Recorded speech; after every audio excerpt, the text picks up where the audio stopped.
Good evening, everybody. My name is Juan Rodas. Today we have new midfielder for Las Vegas Lights, Panzani Ferrety Sosa. Panzani, how are you? I'm all right, man. How you doing, I'm boss? doing good, man. Thank you, for taking your time out of your day. We know you're a professional player, and like I said, thank you so much for accepting our invitation tonight. No problem, man. Anytime. Thank you.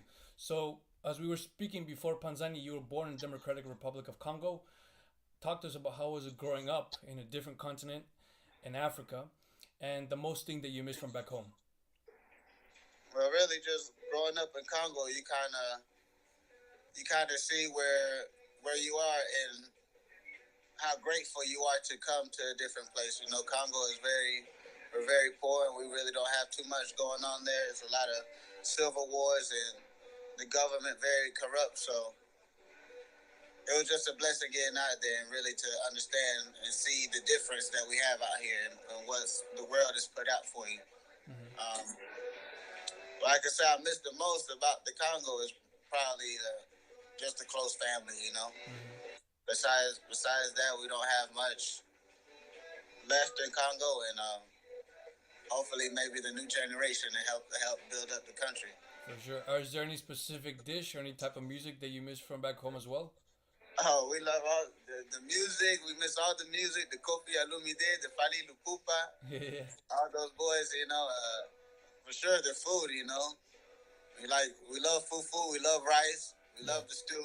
yeah. So I think that's gonna be one of the main ones that I really miss from Congo. Most definitely.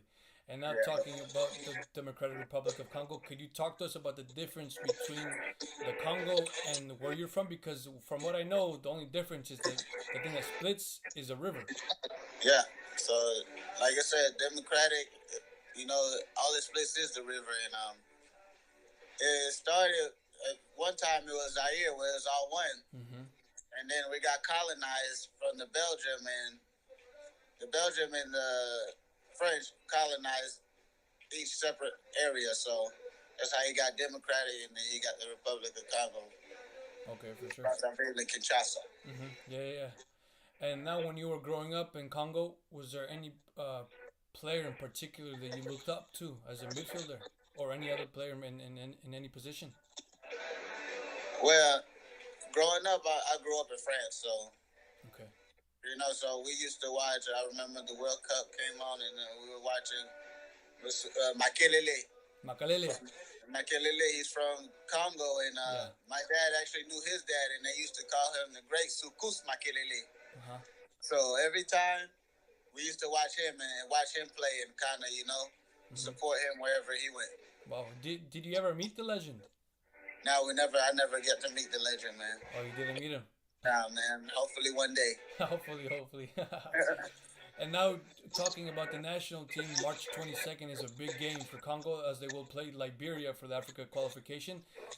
If you do get called up, or if anytime soon, would you accept the chance to represent your country? Oh, for sure, man. That's one of my dreams, just to put on a jersey, man. The Lion Stars, we need to get there, man. So Yeah, yeah, that's one of my dreams. That's one of my goals, and that's what I'm gonna be pushing for this year. for sure. And as you were talking to us about Makalele, is Makalele your favorite midfielder, or is there any other? Is there somebody else in particular?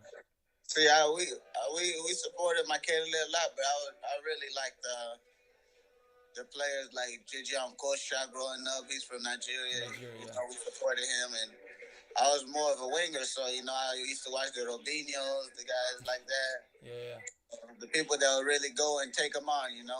yeah, for sure, I watched a lot of Diego Maradona. yeah, A lot of what can I say, like exciting football. for sure, for That's sure. what we're calling it. So from what you were telling me, you were born in Congo, you go to France, and at 7 years old, you come to North Carolina in the USA, specifically in Raleigh. Um, how was that transition? From going from literally a different country to another different country to another continent. And especially at a young age. Talk to us about the transition, and were there any difficulties at the time? Well, for sure, the language barrier was tough, and fortunately enough, I was at a good school where they had ESL for it, so Mm-hmm. it was kind of easier for me to pick up the language Yeah. versus being an adult and trying to pick up the language. Mm-hmm. Not too much difficulty because you're young and you're still running around, really, just trying to get used to things, but not too much of a transition. Raleigh was a good place for me, and they took great care of me. For sure, that's good. And from what I was reading, you played for the Redhawks, the U23 side, where you guys did win a championship. Talk to us about that feeling where you guys actually became champions, because not a lot of people could say that. Yeah, man, it was a great feeling because a lot of those guys in that group, a lot of big names that I played with, and we were fighting so hard just to get to the next level, which I think almost a handful of those people made it throughout. Thanks to Dewan Bader for just taking his time out and really putting a great group together. I mean, like I said, a lot of people went to pursue their dreams. I mean, whether they stayed there for a year or two, everybody was able to get that good feeling there and pursue on to go forward with it. For sure. And then you finally signed your first professional contract with French side Aubreviel. I probably pronounced it wrong. Silverbacks. Yeah. And you signed there for 2 seasons. Talk to us about signing your professional contract. And who did you call the first person? Was it your parents? It was actually vice versa. I went to France when I was fresh out of high school. So 18, I went to France. Mm-hmm. We were kind of back and forth with the FC Aubervilliers coach from North Carolina to there because, of course, we still had kind of contacts. Yeah. And we were sending just films. We had films and we were just sending it out. And luckily, one day he's like, hey, man, let's get him out here. Let's see. And 18, you're hungry and you're going out there. And ended up staying there, getting picked up, staying a couple years there. And, man, to be honest, France is probably one of the best places to play soccer. They take it way seriously, and it's a culture where everybody embraces the game. Mm-hmm. So you every day you're learning more about the game, and it's just.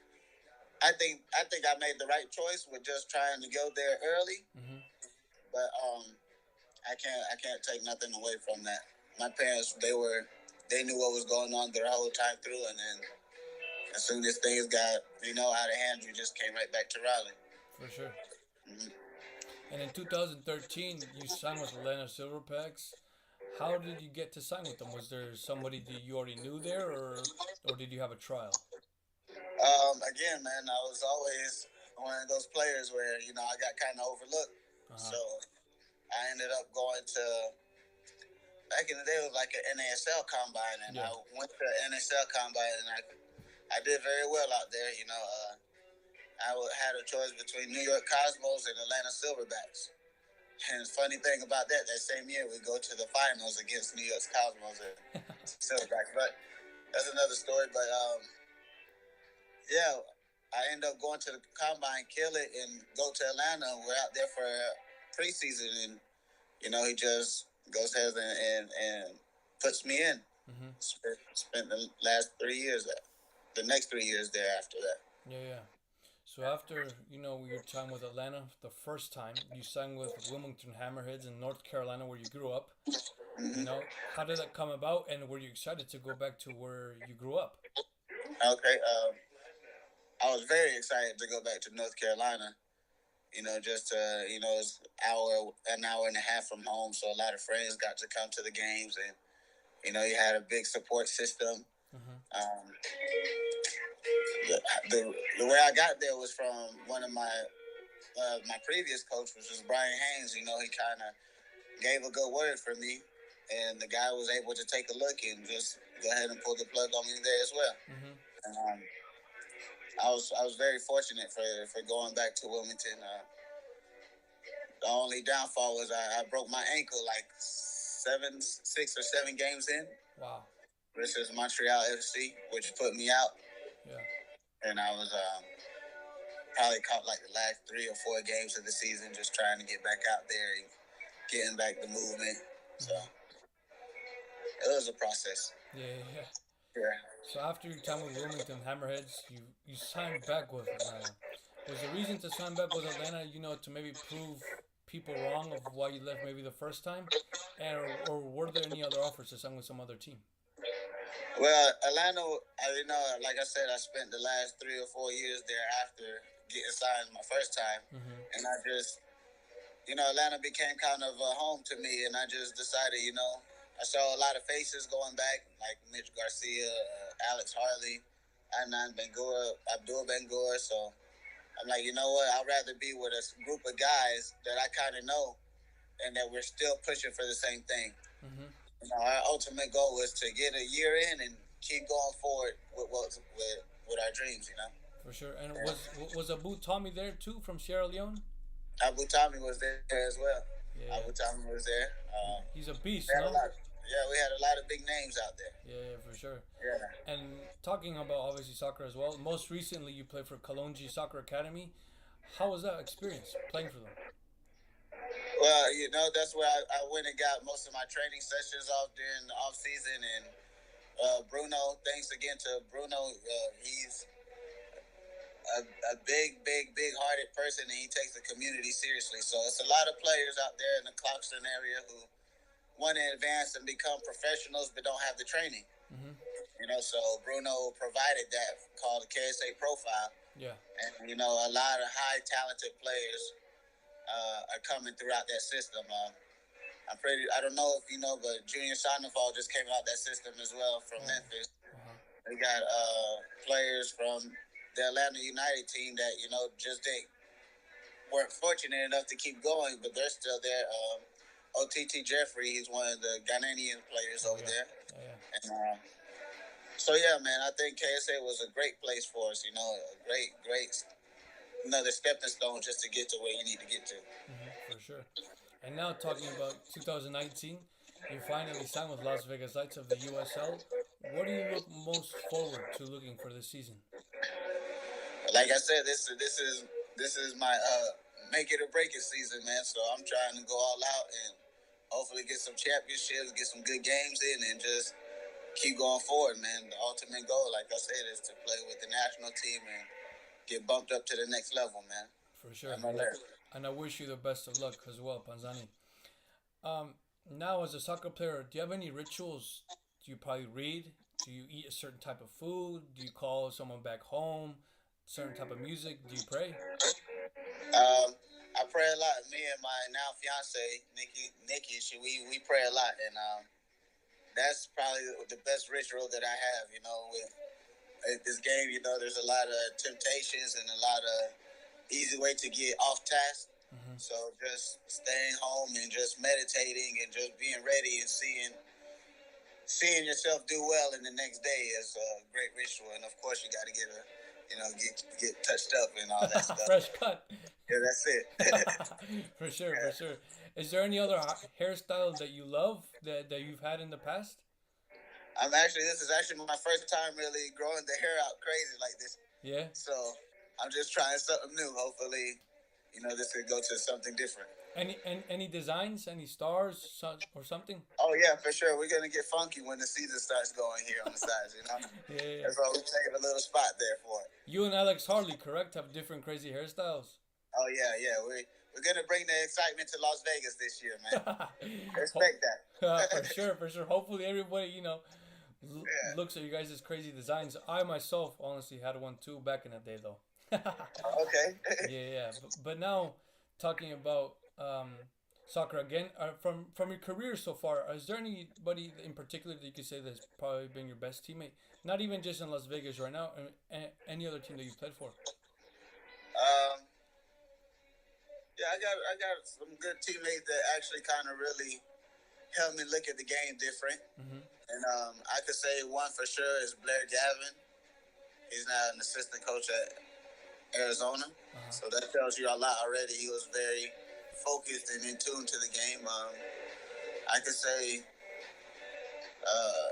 Mike Randolph. Mike Randolph played with me in Atlanta, and he was somebody that I looked up to in that fullback position. Had to get up and down the field. Yeah.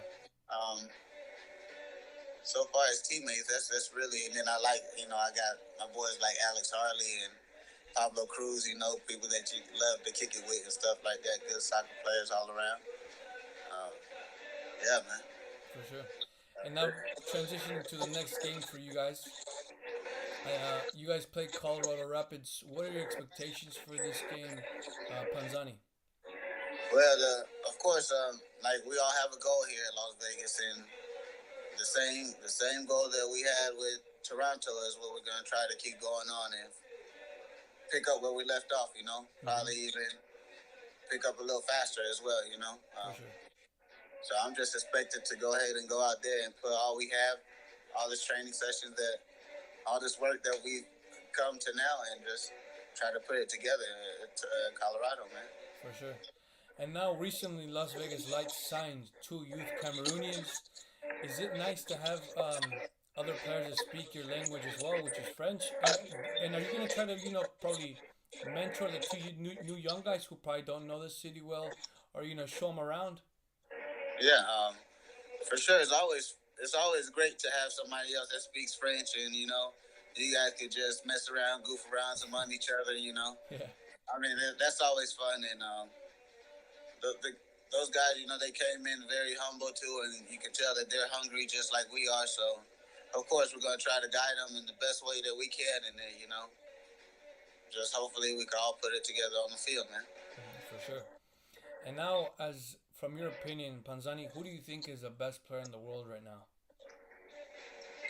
Right now, at this aspect, I'm gonna say there's some good players right now, but right now, goal scorers, I'm gonna go with, and playmaker, I'm gonna go with Lionel Messi, man. Is there any? Yeah, he's just a beast with it when just creating things and seeing things before it happens. Yeah, for sure. But I like Cristiano too, though. So it's kind of a crazy mix. You feel me? Because Cristiano could win the game with himself, man. For sure, I completely agree. Man. Completely agree. The next question would be for Panzani is, what do you think African teams need to do to go to the next round of the World Cup? Because in this past World Cup, we saw Senegal.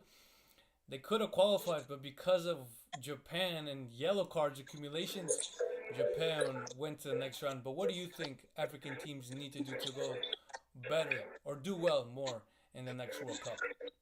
I think we just need better structure, man. We need more restrictions, and we need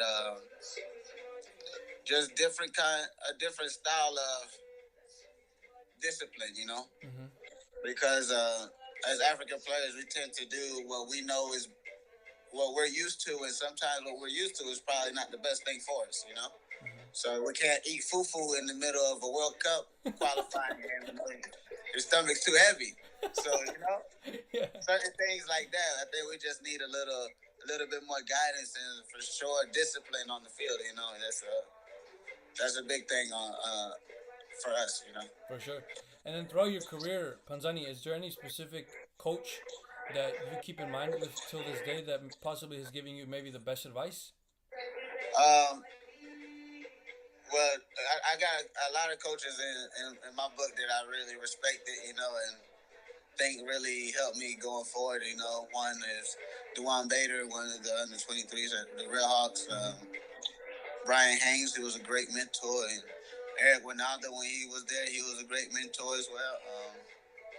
But by far, the guy that I really just call to every day is my dad. Me and my dad, we spent a lot of times training in the house and breaking stuff and just, trying to get to the next level. And my dad is my biggest critique and my biggest coach and my biggest fan, so that's who he'll tell me right or wrong what's going on, For sure. You can never go wrong with advice from your pops. Yeah, so. Yeah. Most recently, I saw what Winalda said about you. He said you're a very versatile player. You can play several positions. You're extremely talented, and you will surprise a lot of people in Las Vegas this year. And when you will be given a chance, you will perform. What are your thoughts on this? Being said by your coach. I'm happy that he sees me as a versatile player, and he knows that I could bring something to the team. Right now, like he said, once I get on the field, I will shock people because I got that hunger that a little, it's kind of hard to find, So for sure. And once I get up there, I'm very deadly with my feet and very quick. So yeah. You know, if they're not ready, I might get the best of it, and all I need is, Yeah. don't give me 2 chances, man. Yeah. Yeah. Hopefully the defenders don't overlook you. Exactly. Yeah, for sure. And now to finalize the interview, Panzani, what advice would you give to little children, that probably will look up to you right now in Las Vegas, or that dream of becoming a professional soccer player? What advice would you give to them? What I would say to the youth, just stay disciplined, man. And if you have a goal, stay to it. That's the first step. If you already see it, then you can obtain it. Mm-hmm. Don't get caught up in the what's now aspect and what you see and what you don't see, because that feeling that if you could go out there and say, hey, I really gave it all my all, then that's when you could be happy with yourself. But if you don't, just leave it all out there and just try to push to where you want to be, then it's really no point for it. For sure. So just put it all out there and go for it, man. Yeah, for sure. Well, like I said, Panzani, thank you so much for your time. Best of luck this season. Hopefully, we will see you represent DR Congo very, very soon. And, and many blessings for you and your family, man. Thank you so much. I really appreciate it, man. Thank you so much, my man. Thank you. Have a good night. You too, bro. Thank you. Thank you, everybody, for looking at my video. If y'all liked it, please like and subscribe. I will be releasing more content soon. But like I said, if you guys could speak your word about me to your friends, colleagues, parents, cousins, that would be grateful. Thank you so much. See you next time.